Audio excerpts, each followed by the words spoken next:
Welcome back to life science hub.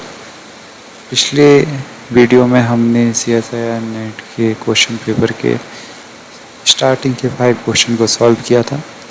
Now इस video में अब हम क्वेश्चन नंबर 6 से स्टार्ट करते हैं। सो क्वेश्चन नंबर 6 इज, इस क्वेश्चन में पूछा गया है, in this equation x and y being positive number then which of the following may hold. Condition क्या दी है, x and y should be positive. So इनमें से क्या इक्वेशन सही है उसके लिए x एंड y की वैल्यू पॉजिटिव हो। सो वन बाय वन हम हर एक ऑप्शन को सॉल्व करके देखते हैं कि किस ऑप्शन में x एंड y दोनों की वैल्यू पॉजिटिव आ रही है। तो सबसे पहले हम क्या करते हैं, इसको सिंपल कर लेते हैं। तो 4x square minus 5y square, इसको हम इस तरीके से लिख सकते हैं। नाउ ये क्या हो गया, a square minus b square, इस तरीके से हो गया। और इसका फॉर्मूला आप सबको पता है, a plus B a minus B. तो इस इक्वेशन को हम इस तरीके से लिख सकते हैं, 4x plus 5y 4x minus 5y।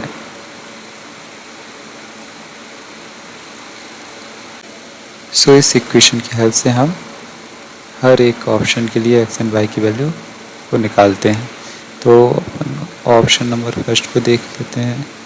यहाँ दे रखा है 4x माइनस 5y माइनस 1, तो इसको हम इस तरीके से लिख सकते हैं। नाउ 4x की वैल्यू को हम इस इक्वेशन नंबर फर्स्ट में रख देते हैं। तो क्या निकल के आएगा, minus 5y minus 1 plus 5y, again minus 5y minus 1 minus 5y is equal to minus 7। 5y cancel, बच के क्या आया, minus 1 minus 5y minus 1 minus. अब माइनस का मल्टीप्लाई कर देते हैं हम, 5y प्लस 1 प्लस 5y। आगे सॉल्व करते हैं तो ये माइनस का हो जाएगा, इस साइड जाएगा 10y minus 8, so y is equal to minus 8/10। So यहाँ पे y की वैल्यू माइनस में निकल के गई। सो ऑप्शन फर्स्ट तो आंसर नहीं हो सकता। अब इसी तरीके से हम ऑप्शन सेकंड के लिए सॉल्व करके देखते हैं।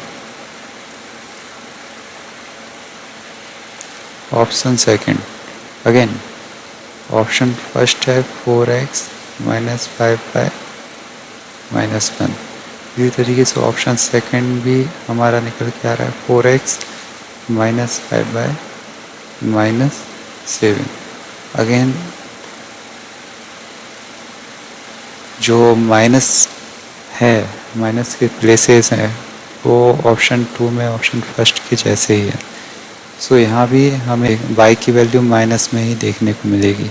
सो ऑप्शन नंबर सेकंड भी यहाँ पे इनकरेक्ट है। तो अब हम ऑप्शन नंबर थर्ड के लिए देखते हैं। तो ऑप्शन नंबर थर्ड, इसको हम इस तरीके से लिख सकते हैं, 5y माइनस 1। इस वैल्यू को हम रख के देख लेते हैं। यहाँ पे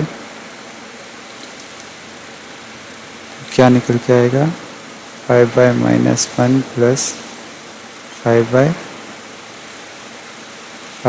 minus 1 minus 5y minus 7। So 5 10y minus 1, 5y minus 5y cancel, बचा क्या, माइनस 1। इसको हम सॉल्व कर लेंगे, minus 10y minus plus 1 minus 7 and minus y is equal to minus 8 y 10, minus to minus cancel, y की value positive 0.8। So option number third में y की value आ गई आपकी पॉजिटिव। नाउ x की वैल्यू और हमें देखनी है। सो y की वैल्यू ये आ गई है, तो इस इक्वेशन में हम क्या रख देते हैं, y की value. So 4x is equal to 5 into 0.8 minus 1। So ये कितना हो गया, 4 minus 1 divided by 4, 3/4। Again this is positive, x की वैल्यू भी पॉजिटिव, ऑप्शन में पूछा था being positive, so correct answer होगा third. Now move to the next question. Among 5 girls standing side by side, Leela has exactly one girl to her left। तो इसको हम break कर लेते हैं पहले। यहाँ लिखा है Leela has exactly one girl to her left. So यहाँ पे हम सबसे पहले लेफ्ट एंड राइट को लिख लेते हैं कि इस साइड लेफ्ट होगा और इस साइड राइट। बोला है लीला, सो ये हो गई लीला।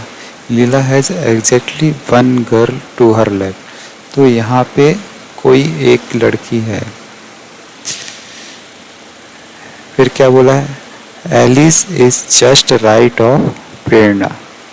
सो यहाँ पे हम प्रेरणा के जस्ट राइट में कौन है, एलिस।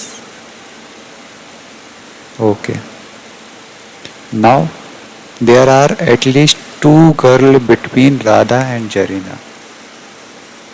सो यहाँ पे राधा एंड जरीना के बीच में एटलीस्ट 2 गर्ल तो होनी चाहिए। सो राधा यहाँ हो सकती है और यहाँ, बट यहाँ पे एक तो कोई ना किसी को तो होना ही पड़ेगा। सो हमारे यहाँ 2 सिनेरियो बनते हैं। यहाँ हम राधा लिख दें, राधा, लीला, प्रेरणा, एलिस एंड जरीना। और दूसरा सिनेरियो क्या बन सकता है, जरीना, लीला, प्रेरणा, एलिस, राधा। इन दोनों ही केस में पूछा क्या है, the girl in the middle is, कौन है, Prerna. So Prerna first is the right answer. Now move to the next question. अगला क्वेश्चन क्या बोल रहा है, अगेन ट्रिकी क्वेश्चन। क्या बोल रहा है, suppose liar always lie and truthful person never. तो यहाँ पे दे रखा है, यहाँ पे रूल क्या दे रखा है, लायर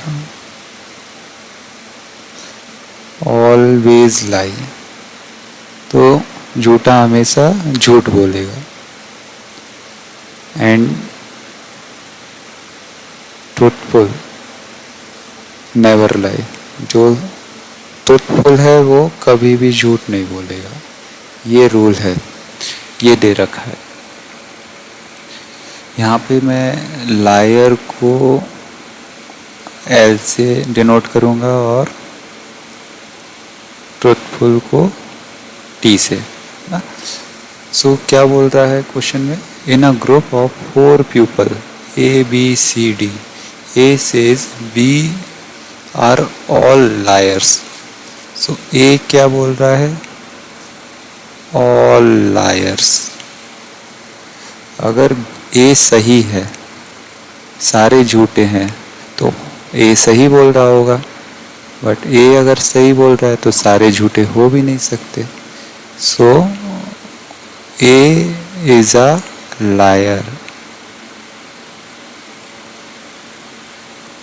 सो हर एक केस में ए क्या होगा, ऑलवेज लायर। नाउ बी क्या बोल रहा है, B says only one of us is a liar. B says one of us is a liar. If B truthful है, then A always liar, D truthful, but C को भी truthful होना पड़ेगा। जो कि कंट्राडिक्ट कर रहा है, because C says no exactly two of us are liars. अगर सी इज ट्रुथफुल है तो दो लायर होने चाहिए, बट बी बोल रहा है एक ही लायर है, सो बी ट्रुथफुल नहीं हो सकता। दूसरा केस क्या हो सकता है, if B is liar then A is liar, C is truthful and D is truthful. इसमें क्या हो रहा है ऐसा करने में, अगर बी लायर है देन ए तो लायर है ही, सी ट्रुथ बोल रहा है। सी क्या बोल रहा है, exactly two of us are liar, then A and B are liar, remaining are क्या होंगे बचे हुए, ट्रुथफुल। सो ये कंडीशन सेटिस्फाई कर रही है क्वेश्चन को। नाउ सी के लिए देख लेते हैं। अब सी बोल रहा है two of us are liars, so if C is truthful then A liar, B liar, C truthful and D truthful। but दूसरा केस क्या होगा, if C is lying then A is liar, B must be lying and D truthful.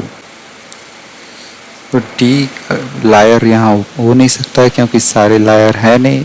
ऐसी condition में ए सही हो जाएगा, but झूठा जो ट्रुथफुल है वो कभी झूठ नहीं बोलता, वो अपने आप को लायर नहीं बोलेगा।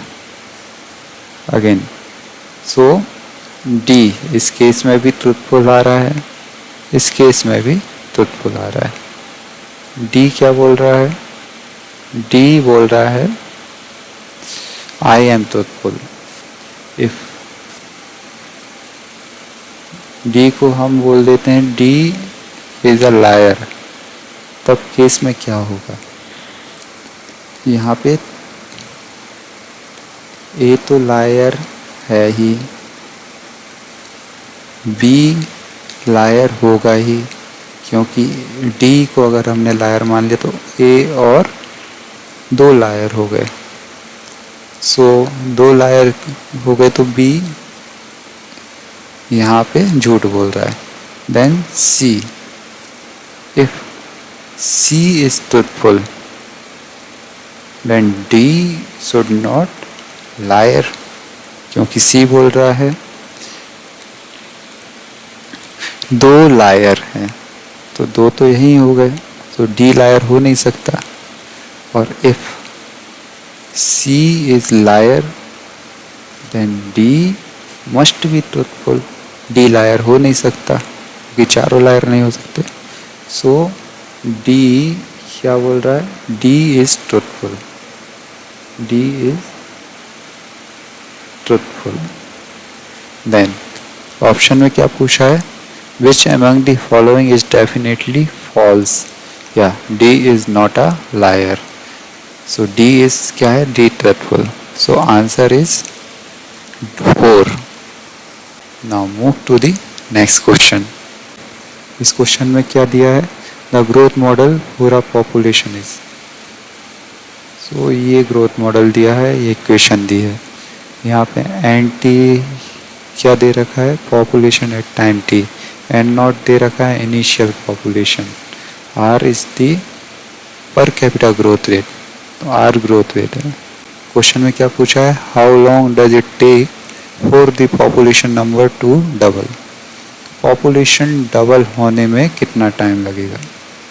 सो एट अ टाइम T पर पॉपुलेशन हम मान लेते हैं डबल हो गई, इनिशियल पॉपुलेशन से डबल हो गई, तो 2 टाइम्स मल्टीप्लाई कर दिया इनिशियल पॉपुलेशन। ये चीज़ हम इस इक्वेशन में रख देते हैं। तो NT की जगह हमने क्या रख दिया, 2N0 is equal to N0 is to power RT। तो एन नॉट कैंसिल, दोनों तरफ हम नेचुरल लॉग ले लेंगे तो log n टू इस साइड क्या बचेगा RT। सो T की यहाँ पे वैल्यू कितनी निकल के आई log n2 divided by R। So ये किस ऑप्शन में, फर्स्ट में। So this option is correct. Now move to the next question.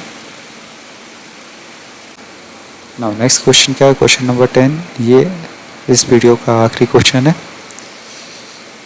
Question में दिया है straight irrigation canal in a plain area has a floor at depth of 5 metre from the surface. The canal is 20 metre wide at the surface. The floor of the canal is flat and the embankments have a slope of 45 degree. When it is completely filled, what will be the volume of water in the canal over a length of 100 meter? So 100 metre की length तक कितना पानी canal में भरा हुआ है उसका volume हमको निकालना है। तो क्वेश्चन में दिया है कैनाल का सरफेस कितना चौड़ा है भाई 20 मीटर वाइड। तो ये सरफेस हो गया। इसके बाद क्या बोला है, embankment have a slope of 45 degree. कितने डेप्थ तक दे रखा है, डेप्थ 5 मीटर। सो दिस ये हो गया आपका डेप्थ, डेप्थ है 5 मीटर। कितने एंगल पे है 45। सेम इस साइड भी इसी तरीके से हो जाएगा।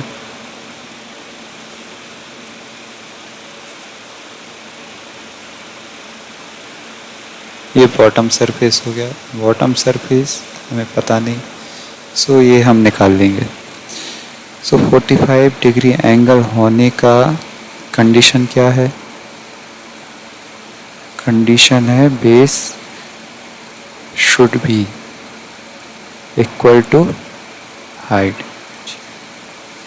सो हाइट है, हाइट और डेप्थ। सो बेस कितना हो जाएगा 5, बिकॉज हाइट कितना है 5। सो यहाँ से यहाँ तक निकल आएगा 5। अगर इसको और इसको हम जोड़ दें तो यहाँ पे कंप्लीट स्क्वायर बन जाएगा, है ना। अब ना यहाँ से यहाँ तक का हम वॉल्यूम निकाल लेते हैं, ठीक है।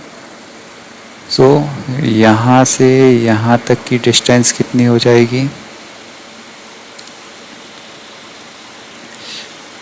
ये वाली हम यहाँ पे माइनस कर देंगे। ये 5 है, ये 5 है, ये 10 है, तो ये हो जाएगा 15 मीटर। तो फॉर्मूला क्या हो गया, L into B into H, length into breadth into height. So यहाँ पे हम करते हैं लेंथ कितना है 100 मीटर, हाइट ब्रेथ कितना है 15 मीटर, हाइट कितना है 5 मीटर। कितना निकल आया 100 metre into 75 metre square, that means 7500 metre cube. Answer किस में है, ये ऑप्शन में है, ये सेकंड में। So this is the correct answer.